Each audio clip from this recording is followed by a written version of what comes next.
Will you work to sponsor or co-sponsor countermands to the aggressions on the Second Amendment that are coming out next week? Absolutely. Absolutely. Here we have a fundamental problem at the end of the day, though, and that is because of the rules of the Senate. You know, the Democrats will continue to oppose us in that effort, and that's why we need to have a president that will reverse them. That will reverse them. And by the way, a president that hopefully will add even more good votes to the Senate because of the way we run a national campaign.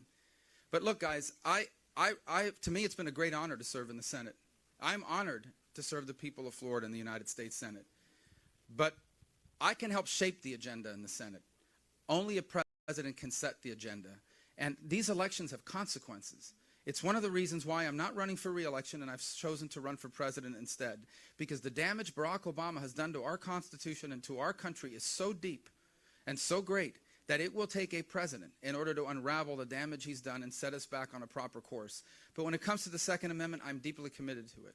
And I'm going to explain why. Because I believe, first of all, that every single American has a constitutional and therefore God-given right to defend themselves and their families. And so when someone comes to me and talks about gun control, the first thing I say is, well, cite me an example, and these recent examples where one of the things you're proposing would have made a difference. And the answer is they wouldn't have. Many of these people that have done these things would have passed background checks. They'd never done anything before. The second point I would make, and I say to people, is if you're good for gun control, then will you allow me to put a sign on your front yard that says, this home does not own a gun? They never say yes. Maybe they'll say yes today. But they're not comfortable with it. So I think Americans have a right to defend themselves. Law-abiding gun owners are not the problem in this country. The problem are criminals. And criminals don't care what law you pass. That's why they're criminals. They ignore the law. That's what made them a criminal.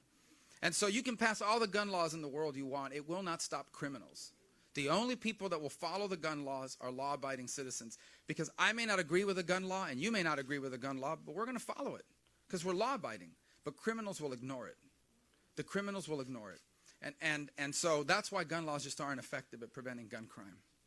And so absolutely, I will work to reverse those. They'll be coming out tomorrow. We've only seen articles about what they are. But whatever they may be, if they violate the Second Amendment and undermine our constitutional right to defend ourselves and our families, we will do everything possible over the next year and a half to reverse them. But don't worry, when I'm elected president, on my first day behind that desk, those orders are gone.